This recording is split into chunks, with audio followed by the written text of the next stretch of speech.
Special thank you to Music Victoria and the City of Yarra for putting this on as part of the Leaps and Bounds Festival, Music Festival. Just wanted to let everybody know that this session will be recorded and uploaded onto the Music Victoria Facebook.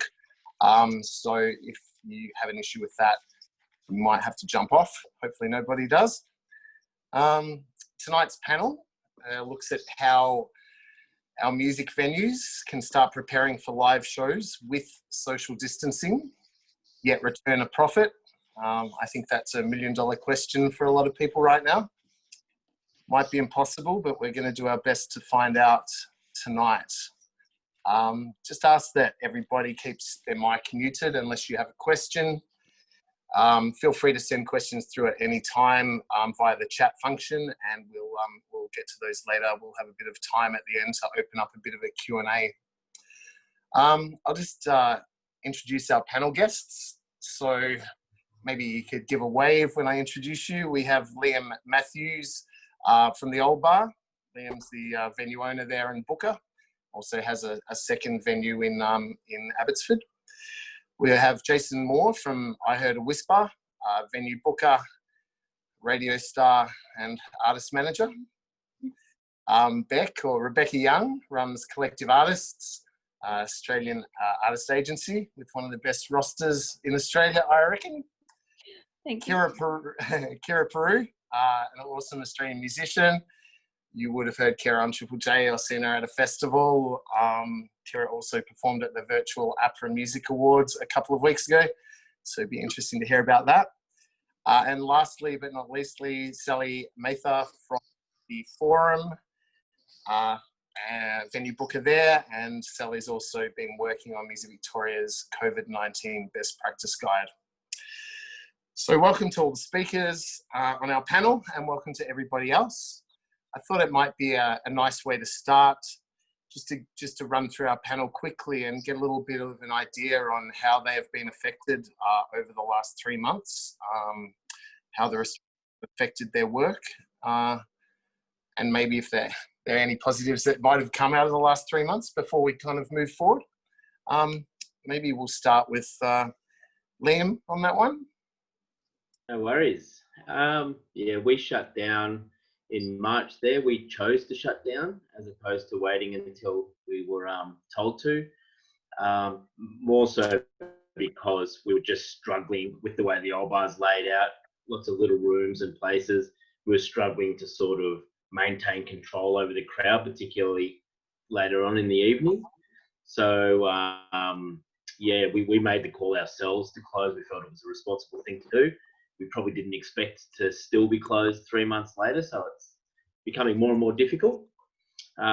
We were lucky enough to get a small grant from the City of Yarra, and so we've taken the opportunity to do some work with the front bar and do some maintenance and some PA stuff. So it's been okay so far, but we are just about finished that, and we still don't really know what we're going to do once we do. Sure. All right. What about you, Jace? How's the last 3 months affected you? Oh, you're on mute, actually. Yes, so the last 3 months have been, yeah, pretty, it's been a bit of a roller coaster, I guess. The Gaso,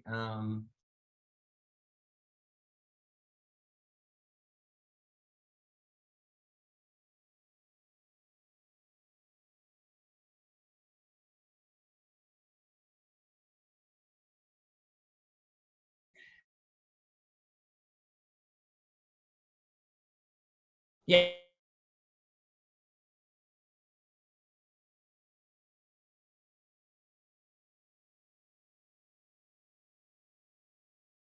And since then it's been, yeah, like Jay said, a bit of a roller coaster. You know, I cancelled shows, I rescheduled March shows to May, then I rescheduled those to July. Now I'm like, guys, let's just wait and see. We don't know what we're doing. Things are starting to open again. So I've got multiple tours on hold all over the place, as Sally knows.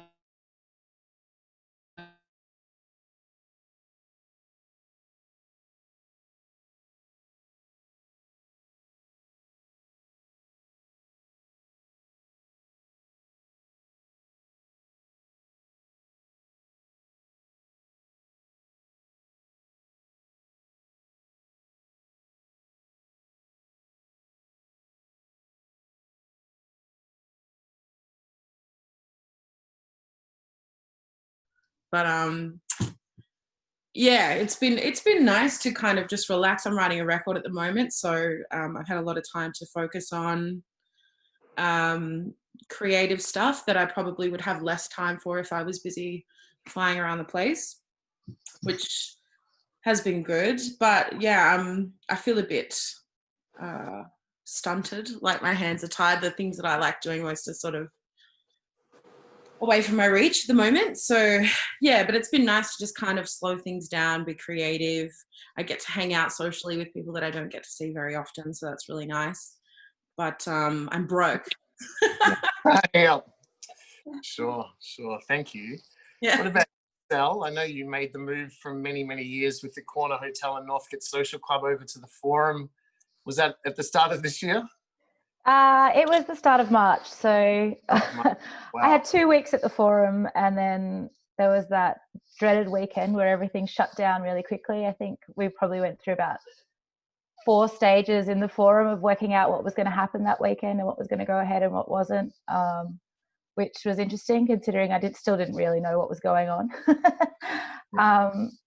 It's been, as Beck said, lots of rescheduling and stuff like that. I think at the start it was kind of like nice to have a bit of time to look at processes and really like learn the new business and the new venues. But obviously that changes over time, and it's exciting to feel that we can start looking at opening back up. But you know, it's that thing that everyone knows where it keeps on going backwards and forwards, and we don't really know what's going on. Sure. Yeah. Okay. Well, I mean, I guess none of us really know exactly where things are going to land. I know ideally our venues would love to be able to run at 100% capacity sooner rather than later. But I mean, I guess it's anyone's guess when we're going to get to that point. People are saying and hoping for September, October, once some of the things as JobKeeper and that type of thing finish. We look over at New Zealand, which are back to running at full capacity, if not right now, within the week, which is pretty exciting news, but obviously they're a long way ahead of us. The other thing, I guess, which will affect a lot of venues is international borders will probably remain closed for quite a long time yet. So international tours and those venues that host international artists will be going without that for quite a while. Again, it seems like anybody's guess when we'll open, and that may be to different countries at different times. So I guess what we're faced with at the moment is in Victoria is moving to lift restrictions being eased slightly from June 22nd, and just the basics that come with that. Lifting of restrictions regarding venues are a density requirement of 1 person per square metre, which obviously will bring the amount of people we can have into our venues down greatly, depending on the floor space of your venue. Still with a maximum capacity of only 50 people. People will need to be seated, so that table service provided. They don't need to be eating, but they can't be going up to the bar, so drinks need to be brought to the table. I think it's a maximum of 6 to a table, tables with 1.5 metre gaps between them, giving names and mobile numbers on entry to a venue, and all the extra sanitisation and hygiene that's involved. I guess what our discussion tonight is really around is if these measures are going to be what we have to deal with in the next 3 months or more, can we do that viably? Can it work financially for venues and for artists? So we've seen New Zealand try some restricted capacity events. The Tuning Fork venue in Auckland tried some, and I think, you know, the feedback from those were that they were able to do it, but I believe, you know, the venue said that they lost money or couldn't make money. So, you know, a lot of businesses, not many businesses would want to open to lose money. So yeah, I thought we might just have a bit of a chat about how we could see shows going ahead with these restrictions and in these circumstances, and and if we think it's a reality that they could. Sally, do you have much thought on that? Yeah, look, I mean, obviously with working with the team on the live music, the Music Victoria guidelines, like done a lot of research and looking at everything that people are putting out, but also all the feedback from all the venues. And as it currently stands, it's really not viable for anyone. I think there's maybe a couple of venues that are looking to open up at the moment. I know for us, it's nowhere near what we would need to be. Like, you know, even at a 500 capacity, it's a real struggle. Shows are expensive to put on anyway. But it's kind of getting to the point that I feel that everyone's at is just looking at creative ideas to try and make it work in the meantime, just to get the ball rolling, because we need something to be coming through and something to be happening. So definitely tough for a venue the size of the Forum. Liam, what about you at your venues? Yeah, it's the June 22 rules that are coming in. Have you got me? An impossible task for us. It's the extra work and the policing of people that's impossible. So we can handle it if our capacity is reduced, as long as we don't need to comply with the per square meter rule. I mean, I own another venue, which is a pub, a gastro pub, and we already had tables and chairs in place, and we had everything in place that can and does deal with this. And even that is an enormous amount of work when you couple it with making sure people are staying seated, taking their phone numbers, table drinks, you know, taking drinks to people and things like that. It's been really difficult. So trying to implement that business model into something like the old bar that's not designed to do that would just be an incredible amount of work for what I imagine would be a short time. So we would choose to wait it out, I think. Sure. What's your idea on that, Jas? Can you see a way it can work, that we can run shows with these restrictions, physical distancing restrictions in place?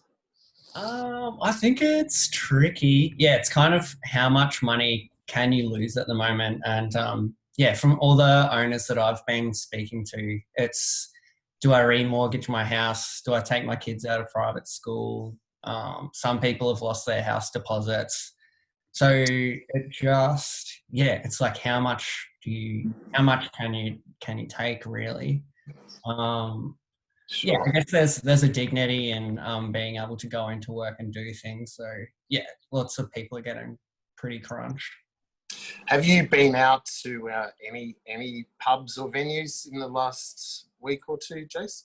I did do a little bit of research over the weekend, or the last 2 weekends, and yeah, kind of what Liam was saying. It's really, everybody's really excited to get back into the pub and have some tap beer and eat a meal, watch the footy. It's really hard you can see the staff, like, to get everyone's phone numbers, do all the ordering, flip the venue around between the 2-hour time slots. It's a lot of work, which, yeah, it's hard to say if anybody's coming out in front. Sure. What about you, Kira? Have you been asked to play any shows or are you looking at playing any shows in the near future? Well, as venues may start to open up with restrictions in place? I mean, I've got shows booked in November. I think we've even got some shows booked at the Forum with Thelma, the tour that we've planned. Sure. We still don't know if that's going to go ahead, but I mean, we've all got our fingers crossed. I don't know how likely it is, but yeah, I've been able to do a few things. I think I'm just playing it really cautious at the moment because, you know, I don't want to get sick, obviously, and it's touring already can be a bit of a gamble sometimes, depending on what your profile is. So we want to make sure that if, like, we make any choices to play live, that it's going to be worthwhile for us as well as the venues that we're with. Yeah. Okay. What about you, Beck? Are you kind of waiting for prompts from venues to say we're having shows again? Or? Yeah, I've had quite a few venues reach out in the last 2 weeks especially, and that's across Victoria, New South Wales and Queensland, and I've had a couple of bands put shows on sale.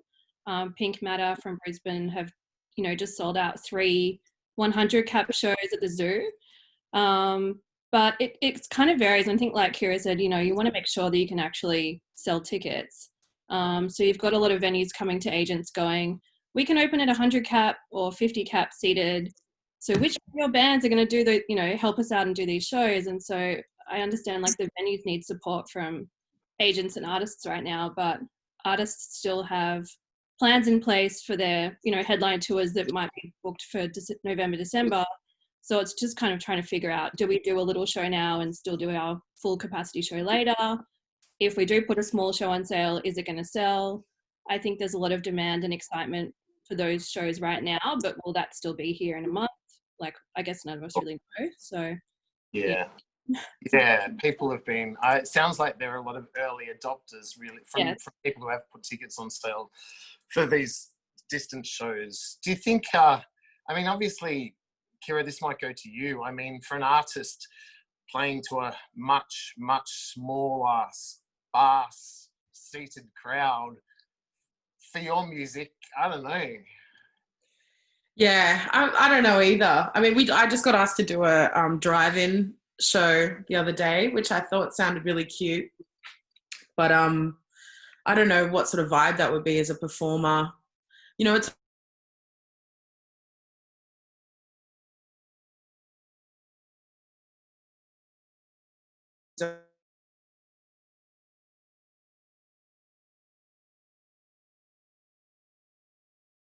disconnect.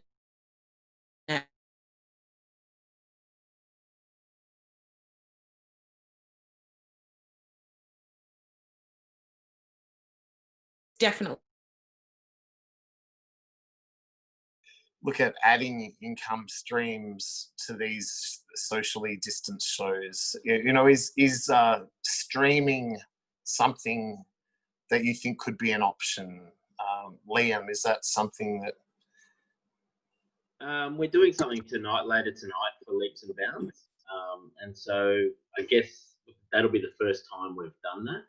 And it'll probably be a good indicator to us whether that'll work, but I'm not quite sure. I think there's something about small venues and, you know, just the way that they operate and the way that they have done for such a large amount of time. I think implementing kind of new things is difficult. For us, we'd probably look to maybe broker deals with beer companies for sponsorship in the medium term. If we needed to do live shows again to reduce capacity, we'd probably try and work out deals like that and, you know, do some maybe on-stage advertising or something, which hasn't really been something that we've done before, but it meant that we could open and trade and get the employees back, because even with as far as the employees go, I feel so disconnected from them at the moment. I speak to them really regularly on the phone, but, you know, just not seeing them every week it's really difficult. Yeah. Yeah. I think, can I jump in with the streaming stuff too? Like, yes. I think there's been a lot of conversation around streaming throughout this whole process, and it's been put forward a bit as an option for venues. Like, there's definitely some opportunities that now people are more comfortable with that stuff to maybe expand on your capacities and expand your audience beyond the people that can actually attend shows. But for venues, like, that's something that could potentially offer the artists more income for a show, but for a venue it doesn't necessarily work. So it'd have to be kind of a partnership opportunity where, because all of these shows are going to cost everyone more money, and especially with lower capacities and things like that, that the money's going to go to the cost is going to have to go to the end user, because artists don't have money at the moment and neither do venues, and streaming could be an opportunity to do that. But ultimately I think all the venues at the moment need to work together to change that expectation to the punter of cost as well, rather than just expanding on like the number of people necessarily going to shows. To somewhere like Old Bar that's, you know, been charging $10 or $15 a ticket forever, like it's just not feasible to continue that way. Right. So you think in the short term, in order to open with social distancing rules, we could look at much higher ticket prices? I don't know how much higher, because it's about what people are willing to pay as well. But I think as a music community, like, we need to work together to try and change these expectations and maybe reset that stuff, so the cost doesn't fall back on us and just stops businesses being viable. Like, if punters are keen to get out, then maybe they will be willing to support the artists and the venues a little bit more, or maybe they just need to learn that they have to do that. Sure. Beck, from your point of view, any of your artists had streaming shows or looking at streaming in the future? Yeah, I've had a lot of artists do streaming throughout the last 3 months, particularly Isolated Festival. I think that was probably the biggest one. I think 3/4 of my roster played at that festival. Sure. But the majority of them were organised directly through the manager or the artist. And a lot of them cut the agent out because it's not, well, I guess that's the whole debate. Is it a live show? There was a few that came through me that I organised. Is it okay to take action on those things? So yeah, it's a bit of a weird one. But yeah, I've had a lot of acts do streaming events. Some of them were a bit wary of it because often that recording lives online, and so they're like, we don't want to do 15 streaming events in lockdown and then have all these, live versions on the internet, because those can be quite great content for bands. So yeah, it's been a bit hard to balance it all. Sure. Yeah, I just see someone commenting there's a bit of streaming fatigue starting to come in, which, yeah, I don't know if I've heard anyone say it's an answer, but a few people have mentioned to me that moving forward, post-COVID restrictions, streaming might be a potential additional income source for artists as well, especially artists with overseas international fans and that type of thing. One good thing that might have come out of COVID. Yeah. So yeah, I mean, I guess the vibe I'm getting here is that it's going to be very difficult and fairly unlikely that a lot of venues will be able to open up while we still have the physical distancing in place. Is that kind of what I'm hearing? Exactly.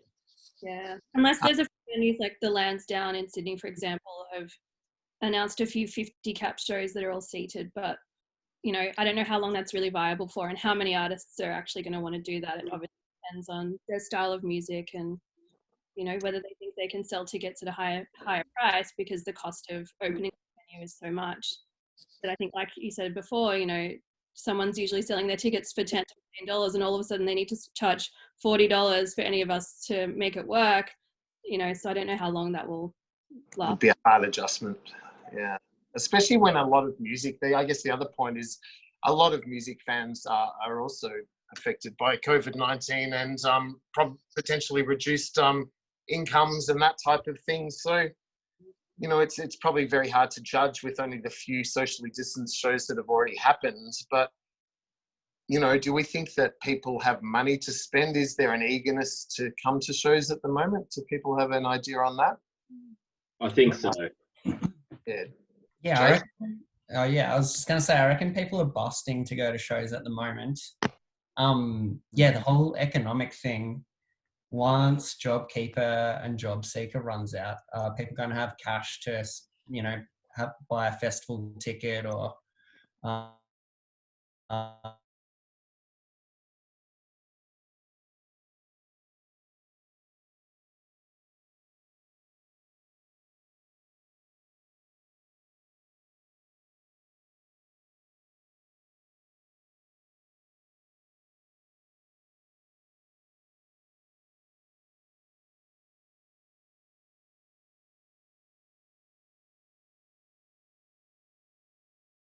moment that they normally would be. But as you say, like, once you get to November and people are able to go out and go everywhere, that's gone. What about fan nervousness to do with the health risks? Do we have a bit of an idea of what the consumer's feeling? How can venues improve consumer confidence, or is there not a problem? People don't care, they're not worried about getting sick at this point? Sel, did you have any thoughts on that?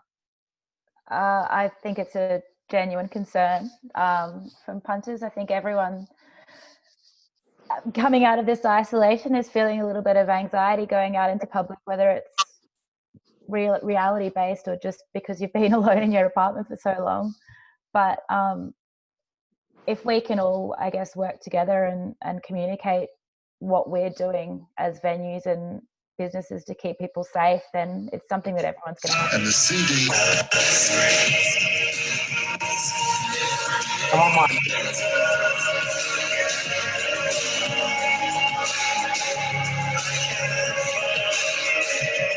Hello. Whew. Wow, that was intense. But some music. Good to have some music. Yeah. Okay. Yeah. So I guess the jury's still out on whether these shows can work financially for venues and for artists. And I know that we've got quite a few people watching tonight, and I think that a lot of those people presumably are from venues or are artists. So we can definitely delve a little bit into that with some Q&A a little bit later. It'd be interesting to get a bit of a wider view on whether people think they can open. Just moving forward a little bit, and I know that we're probably jumping a bit ahead of ourselves.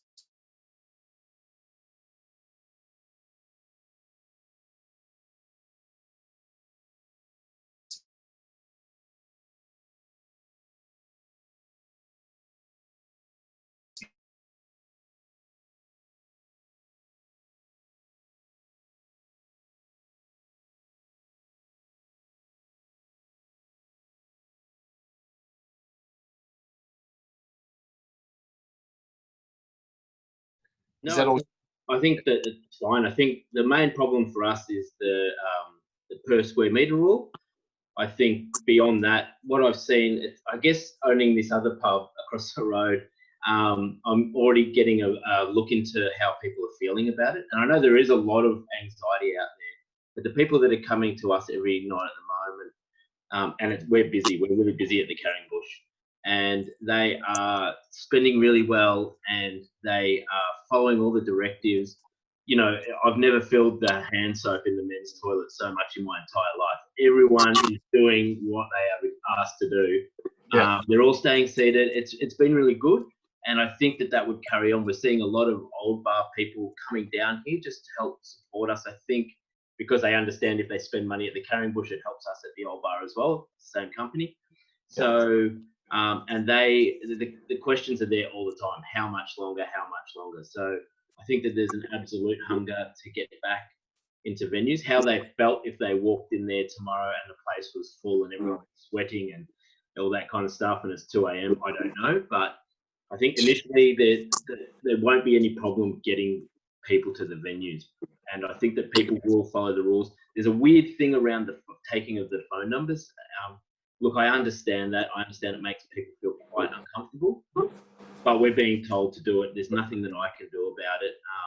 It would be great if, I don't know, if everybody had the COVID app and we didn't have to do it, or if there was a simple QR code that was on the window and people could just take a photo of it as they walk through. Maybe an easier method. There is a reluctance to constantly give your phone number over and over. So, but beyond that, I think that's probably the only sticking point. Sure. Okay. Sal, maybe because you've been doing some work on the best practice guide for reopening in COVID times, what outside of the physical distancing, what are the main points that venues will need to look at to remain safe when reopening? I mean, it's pretty consistent across all of the industries. I think the main things are, obviously the cleaning and hygiene stuff is a priority. The contact tracing, I don't think it's anything that's going to change anytime soon, because I guess the government focus there is just making sure that if something does happen, they have the best possible chance of containing it. Sure. And I guess, it's really different, obviously, with different types of venues and different styles of venues within there. But whatever you can do to kind of, I guess, limit the number of contacts that people are having to different areas, just so that there's that harm minimization side of things. But also just being prepared if something does happen, I guess. And then communicating to patrons. I think the biggest thing for us as venues is going to be making sure that our patrons are on board and responsible. Like Liam said, everyone's pretty good at the moment, but just those reminders from venues and education of patrons, because we can't manage the actions of every single person every step of the way through the venue. So just reminding people that it's their responsibility to be a part of it too. Sure. Have temperature checks or face masks been a discussion for you? They have. The Chief Health Officer has been advising against both of those generally. I think it does change slightly and coming from different sources. There's been different discussion points there, but ultimately within Australia, our Chief Health Officer has advised the temperature checks particularly.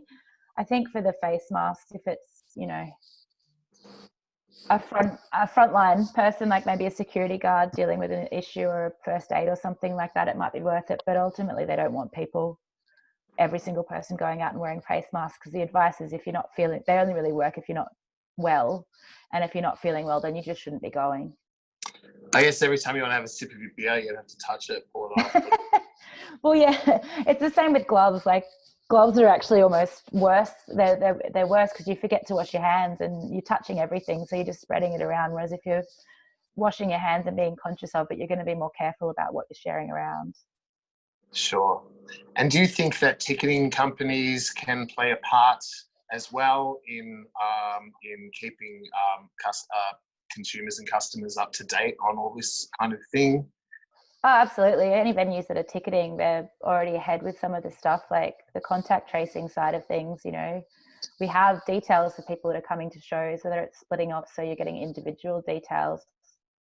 Might be a slightly different thing, but you're not starting from scratch like some of the people that aren't collecting details to begin with. So there's definitely a role for ticketing companies to play. Sure. Okay.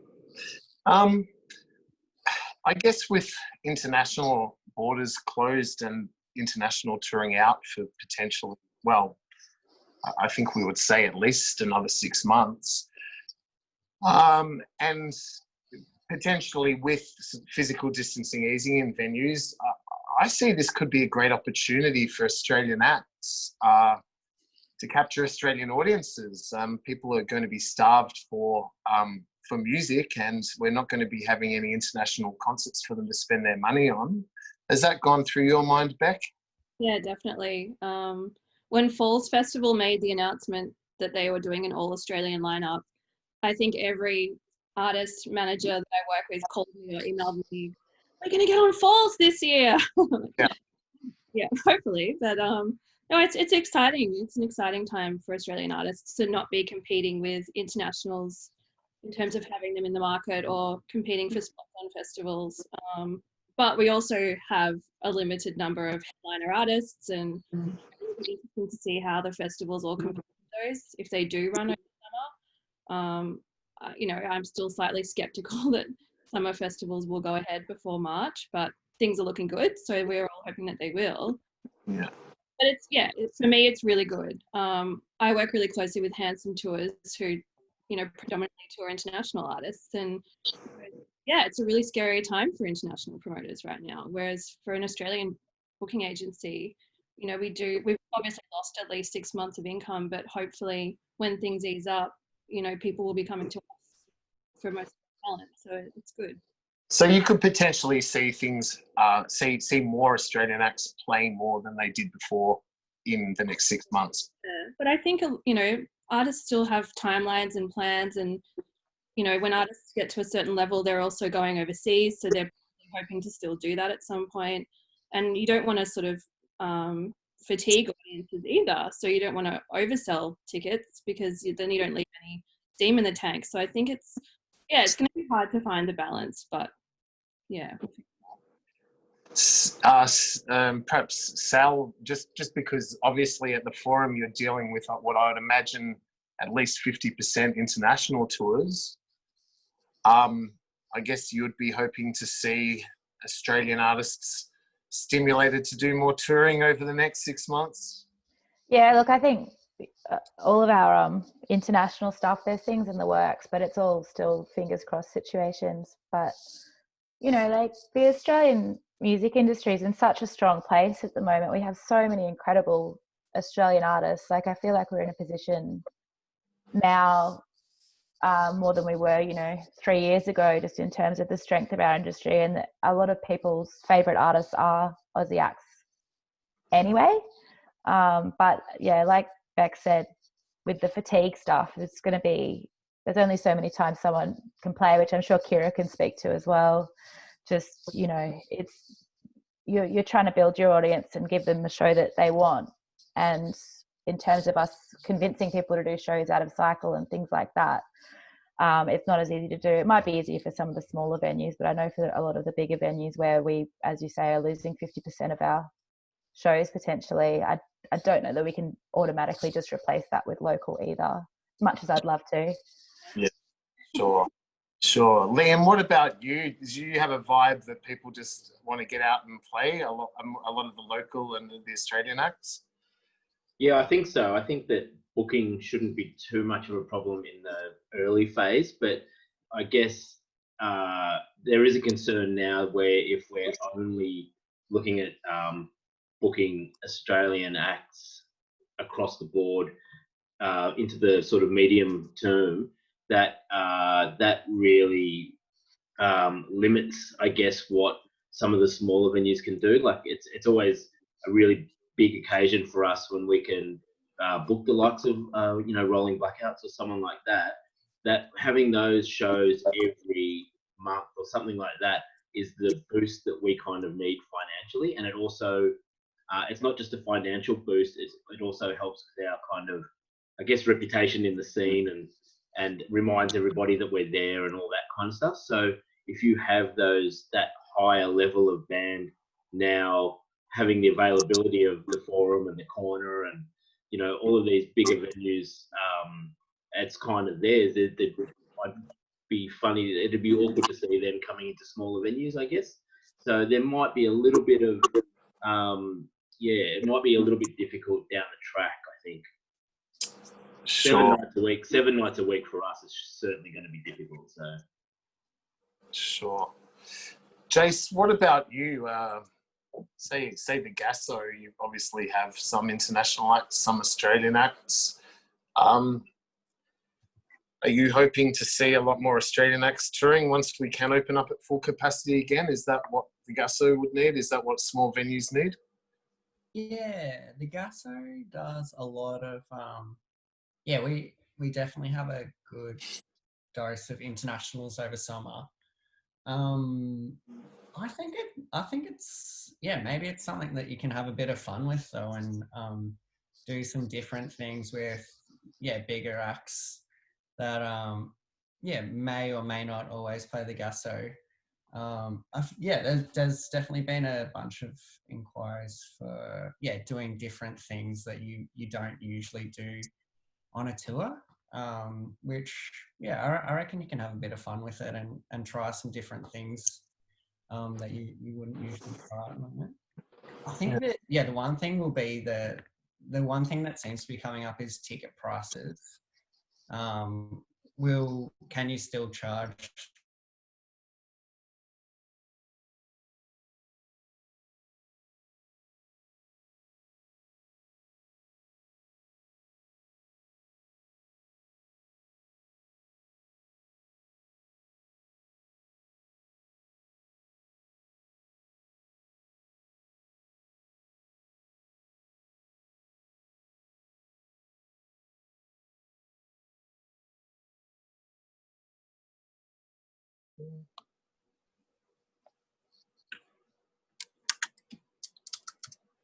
Sorry, guys.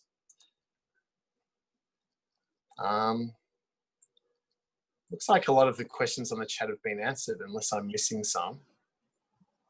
I have a question. Have you guys ever considered like subscription style services for venues that offer like added value apart from shows, like maybe a yearly subscription ticket that gives you a discounted price on a ticket, and maybe some of that goes to the artist or some of that goes to acquiring like merchandise or something that you can give away? Like, is that something that's realistic to look at, or is that just something that's more work than it's worth for the short term? I know we've considered it in our venues before. It's really hard though, because the way that our venues work is venue for hire. So we don't really set the ticket price, or, you know, there's the venue hire side of it. We can offer drink specials and things like that, but it's really artist money, not venue money that you're discounting then. So it's definitely something that, if it was set up properly, would be awesome, because you'd have that sense of loyalty and things like that. But it means having a relationship with all different agents and promoters, and, you know, we don't want, as venues, to be taking away from the artist for something that's going to benefit the venue either.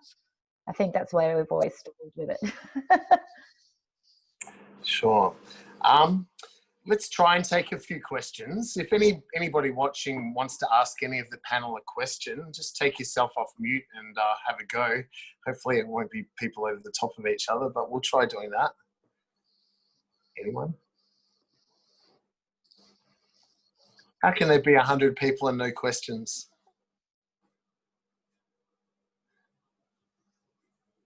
No? Yeah, I've got a question or a suggestion.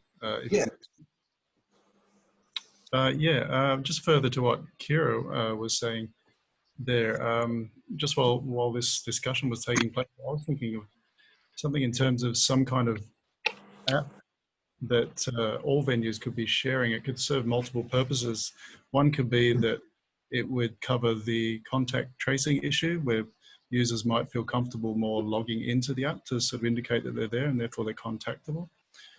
Two, if they were logging into that shared app, it might help the staff in such a way that they won't need to be frequenting the table service so much, that drinks could actually be ordered through the app and taken at the bar that way. Three, I think as far as the ticket prices go, if the ticket prices were, say for example, doubled in the meantime, so where a $25 ticket would normally be, if it was increased to $50, maybe the punters could be aware that when they're paying $50 for these exclusive shows, that maybe they get a $25 credit that goes towards any venue in 2021. Yeah. Okay, good. I think Ash from Music Victoria is taking down suggestions and ideas. Did anybody on the panel want to speak to that?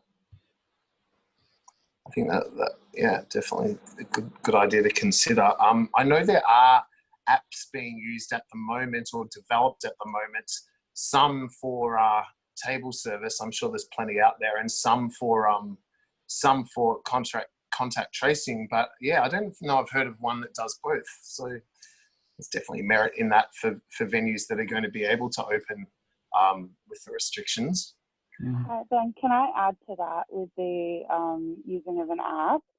I actually went to dinner at Fonda the other night, and I scanned a QR code on my phone, and it opened up their full menu. I could pay for whatever I wanted and order it, enter my table number, and then it came straight over to me when it was ready. So if that helps, and I also entered my details for like them knowing my name, my email address, and I had to click to say these details are true and correct. This is a legal document.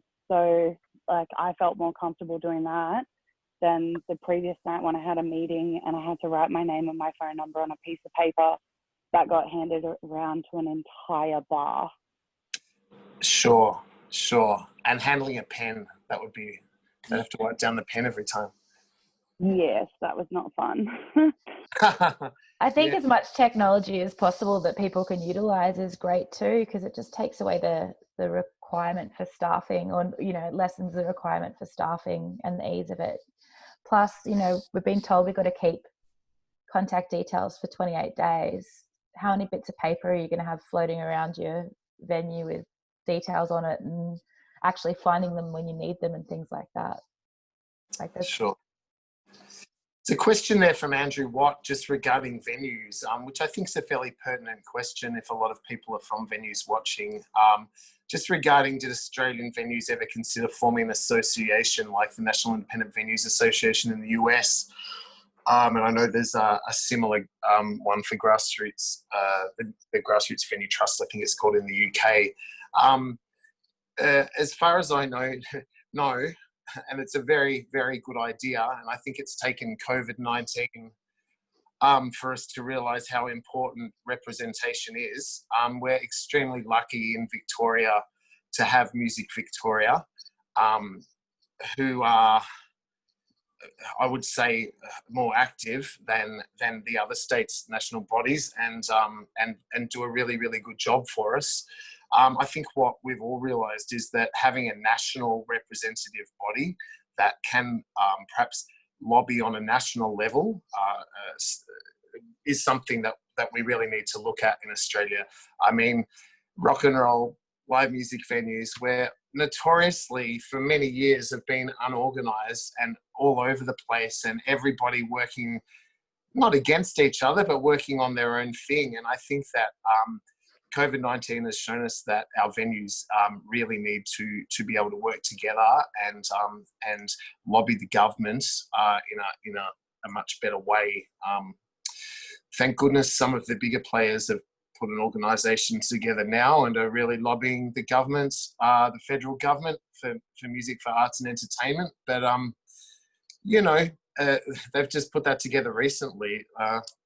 We really need to look at that. So I think that's a really pertinent question and something that music venues need to look at.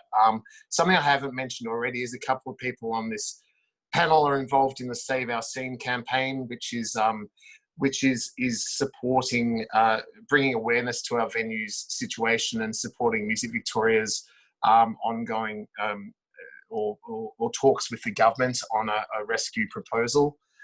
So there are people working to help our venues in Victoria. Music Victoria are working very hard on that. And the Save Our Scene campaign people are also working hard to try and draw some awareness. So, sorry, a bit of a rant.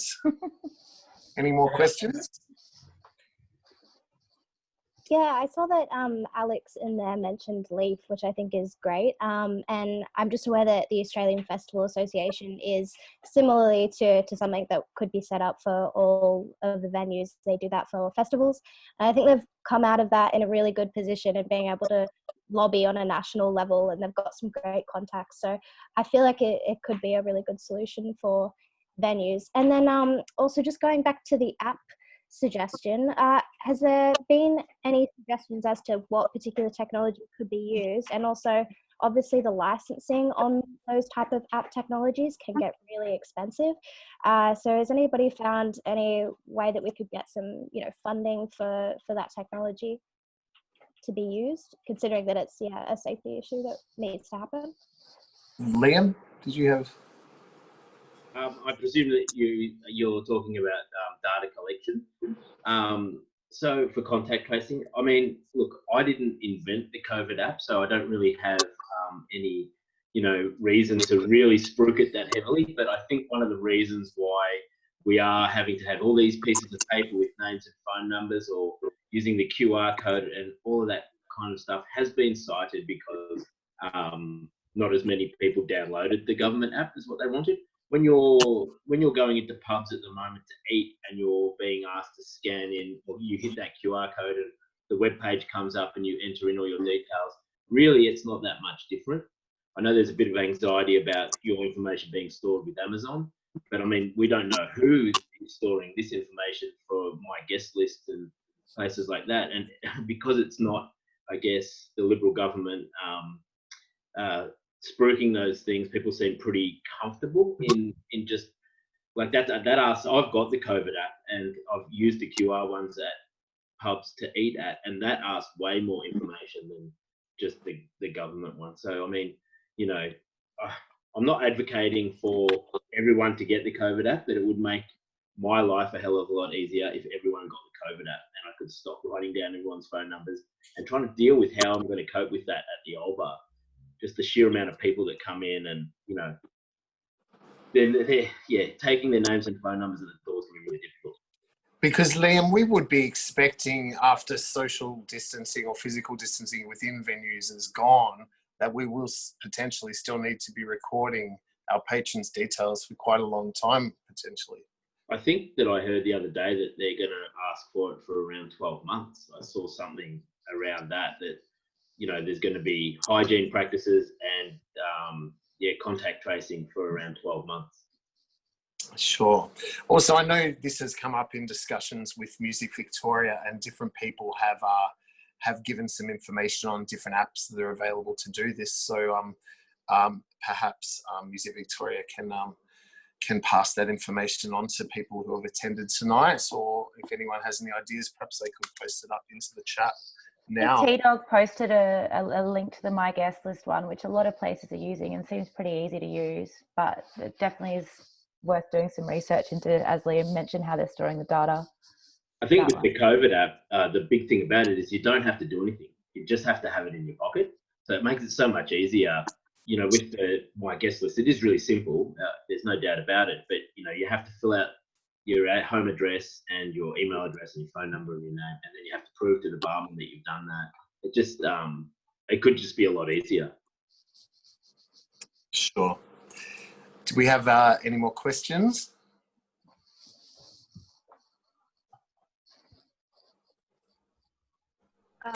I would love to ask venues and even booking agents, like, what as management and as artists that we can do to support, because I know that the conversation came up around partnering with beer and all that sort of thing, but obviously we want to get into those venues as much as you guys want to get out there. So how much can we support you, live streaming, connecting, all that sort of thing? Sure. Well, I mean, we might all have different ideas on this. I mean, at the moment, our venues, I book 170 Russell, I don't know, in Melbourne in the city. So I am a venue booker. And I know that our venues at the moment are probably to the point where we, or are at the very close to the point now where a lot of us are going to need some kind of government relief to be able to stay closed and hold on to our businesses for the next 3 to 6 months. So hence the campaign Save Our Scene. One thing that we would love artists to do is, and managers, and that is to, I guess, spread the word on that. The more that the government is hearing us calling for this, I guess the more likely we are to get some help. Jace or Sally or Liam, are there other things that people could be doing? I know that some venues have had to resort now to starting their own in-house possible campaigns or crowdfunding campaigns, which is sad that they've got to that point. And by no means are hundreds of venues across Victoria going to be able to do that to survive. But yeah, are there other ideas that you have that people could use to help? I think supporting the Save Our Scene campaign and the Music Victoria campaign. I'm nervous about the idea of pre-selling beer and pre-selling tickets and things like that, because at some point we have to stump up for that, which means that we're really just delaying that kind of financial hit. For us to just get some support from the government during this hibernation period and then a bit more while we're reopening is huge. And having all these people that are listening tonight and anyone who's a fan of the music scene to get on board and sign that SOS campaign petition, do anything that they can, keep up to date with what's happening with Music Victoria, and you know, if there are other things that that they feel like they can do to help via that, that's amazing. But having a united voice reach out to the government and then having the government support us is the single biggest thing that could happen for me right now. Sure. And probably to add to that, everybody should definitely, everybody on here should be signing up to become Music Victoria members, because it's free at the moment. So there's not a better time to do it. And they have a great deal of resources and work closely with the stakeholders in these situations. So sign up to Music Victoria for those updates. Questions? Yeah, I've got a question. Yes. Hi, everyone. I'm just aware that one of the big challenges for all artists when I've done shows is blurring what's live and what's music video, for want of a better reason, what's YouTube-y. And I wonder whether we're approaching this sort of not recognising it's a broadcast event as well as a live event. And in that case, should we get more sponsorship involved in a new way? Could we sell vacant seats? Like if the venue holds 100, could you sell 50 seats to a sponsor and have a sponsor virtual audience? They're not there, but they're promoting their brand, they're promoting their company, their product, by saying, look, we've got a virtual presence here, and you know, it's a way that you could sell seats and venues to companies in an innovative way, and then do some kind of innovative marketing with it and raise, like TV stations do. You'd start to look at the broadcast event as a broadcast event, not just a camera in front of a live show, and you'd integrate this sponsorship. In that way, the commercial sector could start to utilize this whole movement in a very useful way for them, and also a very income producing way while we get through this mad phase. It's definitely an option. I wonder what Kira would think about sponsorship for one of her shows to be streamed live. How do artists feel about that? Yeah, it obviously depends on the brand. You want to be aligning with people that make sense for whatever it is you do. But I think, you know, if it works for whatever brand or company you're aligning with to be aligned with you, and it allows you to pay your bills and access a broader audience, then yeah, of course, I think it sounds good. I think, you know, that the positive out of all of this is that we can't keep continuing in the same way that we have, and we're going to have to change a few things up and adapt. And I think arguably there was many things about the system, the way that it existed before, that wasn't quite working in everybody's best interest. So, I mean, yeah, it's a great time to be thinking about other ways in which we can, yeah, change it up. Sure. What do you think, perhaps on Thomas's question there, Jace? Do you think that those kind of arrangements could happen between venues, artists and sponsors? Yeah, I reckon that'd be awesome if everybody, if it's a win-win for everyone. I know I'm also involved at Triple R, and it has been really, I think it's like 90% of the sponsorship revenue has dried up at the moment. So yeah, it's kind of weird. It's almost like all the businesses or those kind of people that you would usually rely upon fastening, they're holding onto their cash for the moment. There does seem to be some people within the community who want to order some wine from Colour Club or do something extra. So yeah, the sponsorship one, I guess there's some things where it's worked. It totally depends on the venue, artist, the brand, all that kind of stuff. Sure. Yeah, do we have other questions or comments? Yeah, I've got one. Just following on with what Kira sort of touched on before. I feel like a lot of cover charges are cheaper than a pint of beer these days, and I wonder if there's an opportunity to sort of reset what the public are prepared to pay for music. Like, I feel like in our industry, we all feel like everyone's unemployed, but a lot of people are still working, and a lot of music consumers are still working and still have money. So I wonder what the panel thinks about when we come back, really sort of resetting the cover charge or what the cost of the music is. Sure. I definitely think that's a great idea. Yeah, I mean, it's a fragile ecosystem. Beck, you represent a lot of artists. Yeah, I'd really love to reset and encourage punters to pay more money. I think when you say like, $10 for a ticket and $10 for a pint of beer, and people kind of go, oh, I don't want to pay $15 to see that local artist. Like, it's just crazy. So I guess, it's trying to re-educate people to put value on going to a venue and having that experience. And I think as well, not having internationals in the market will be really interesting, because people are happy to pay $150 to see an international act at a bigger venue, but they won't pay $50 to go and see someone at the Forum because they're like, oh, it's too expensive. So yeah, I'd really like to use this opportunity to re-educate punters how we do that. I don't know, maybe it's just a case of time. I was looking at the Lansdowne the other day. They've announced a show for a girl called Caitlin Harnett, who's from Sydney. You would usually charge $10 to $15 a ticket. and she's put 50 tickets up at $35 and they sold out. And I was like, that's really interesting. That's good to know. So I think it'll just be a case of us all, you know, experimenting a bit over the next few months. Sure. I think Liam might have mentioned on a different panel, I think just before COVID, actually.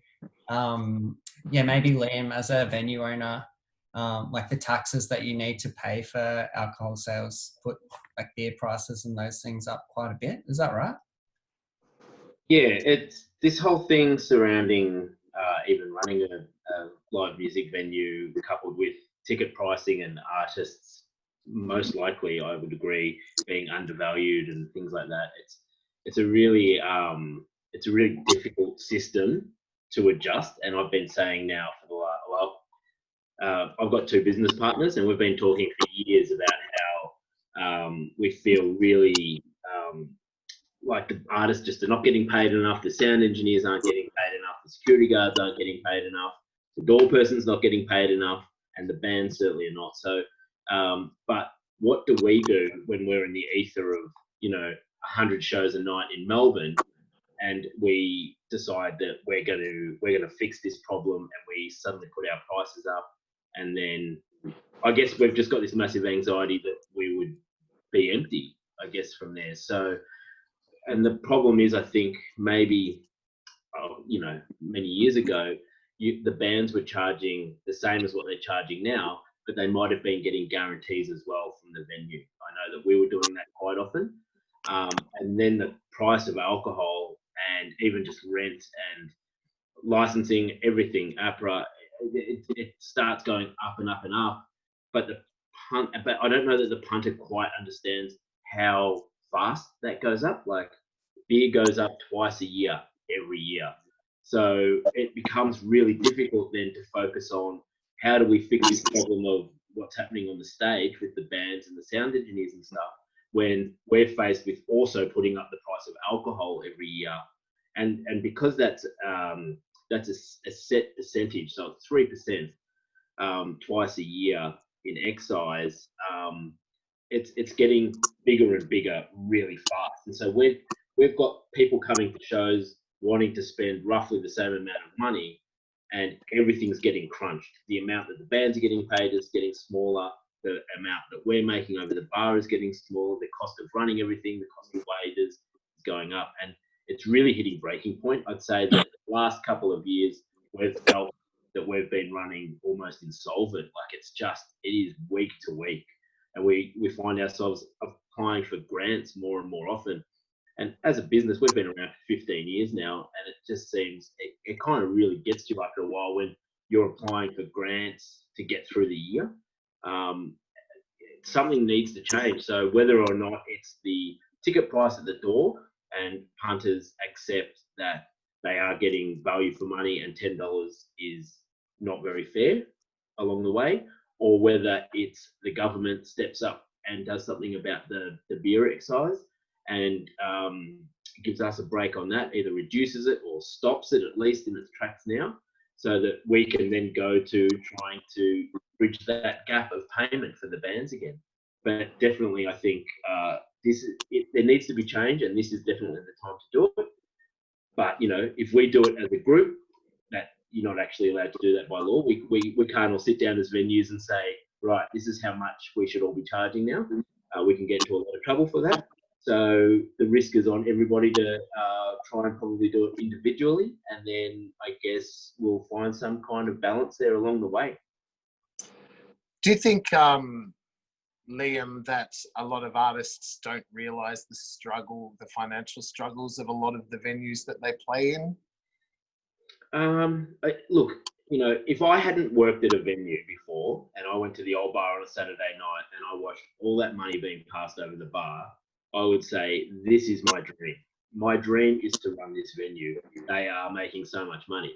But then if those same people wanted to come and sit down with me on a Wednesday and watch me pay all the bills and wages and everything, they would be pretty deterred, you know, straight away. There's very little left at the end of it. So, I really don't know. I think that the bands do understand. We communicate it with them. Another problem with it is that bands quite often set their own prices, and I think that they're also quite anxious. They know that there's another show on at the Tote down the road. They know there's a show at Bar Open around the corner. So they also don't want to play to an empty room. So I think that they feel that struggle of competition as well. Yes, yeah. It would be very hard to convince an agent or an act to put their ticket price up $4 so the venue could get a bit more money. Like, obviously, yeah, the competition is great, and it goes back to the discussion on the value of music, I guess. Well, people really do struggle to see it. They struggle to see value in paying the door price to see 4 bands and possibly a DJ at the end of that versus how much alcohol they can sort of fit in themselves to walk out the door. People come into the old bar all the time and they say, "Hey, I'm just here to meet some friends. I'll be gone in half an hour."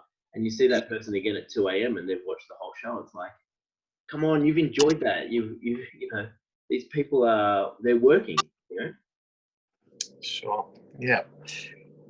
Okay. I've got time for a few more questions. If anyone's got questions for any of the panel or suggestions.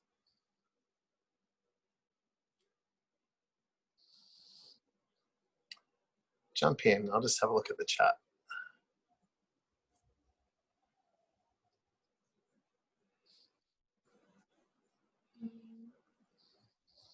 I think there's a good suggestion from Claire in the chat, Ben, about potentially, you know, the Save Our Scene stuff, promoting the idea of punters paying for music and music being valued more, whether or not it's Save Our Scene's responsibility. I think it's the responsibility of all of the industry to just try and educate people and get everyone on board together, rather than making agreements about prices, just trying to communicate to people that. How do you do that across a nation, do you think? How do you educate people that for the music that they go and see in venues our size, 50 to 2,000 is worth more than what they may have been paying? Or how do we convince them that Australian artists are worth paying more for? Because when you're comparing it to a pint of beer, it sounds ridiculous. Yeah, what else do you pay $10 for? Like, seriously, these days, you're barely getting on a you know, to and from home on a tram for that these days. There was an Aphex Twin record a couple of years ago that the cover of the record was the promo budget for the whole record, and it just had a line by line breakdown of everything that was spent to put the record together. Wow, right. Okay. Was there any more questions? If there's no more questions and nobody on the panel wants to follow up with anything else, we might look at wrapping up. Did anyone on the panel want to bring anything else up at this point? No, I feel like we haven't solved anything, to be honest. I don't know if venues can or can't open with these tight restrictions, but it's not feeling super positive. But I think we've had a really, really good discussion. And I hope that people watching have gotten something out of the discussion. Again, I'll just mention, you know, take the opportunity to become a member of Music Victoria while you can, while it's free. And yeah, thank you to the panel. Thank you to Liam, Jason, Kira, Beck. Did I forget? Sel. Thanks so much, guys. Yeah, I hope everybody enjoyed it. Hey, Ben, also thank you so much for all your work with SOS. I mean, you sort of downplay your role in that, but I think that everybody should know how much effort you're putting in behind the scenes to get that group of people together, which, you know, obviously I'm a part of, but just you pulling us all together every week and really making it a very direct, I don't want to say attack, but a very direct, you know, line of sight with what we're trying to achieve and all those kind of things. I think you've done an amazing job. Yeah, you've done an incredible job, Ben. Thank you. Well, fingers crossed, right across the country, our venues and artists get the help they need, because we've got to get the show back on the road. We want to go back to work. Absolutely. Thanks, everybody. Thank you.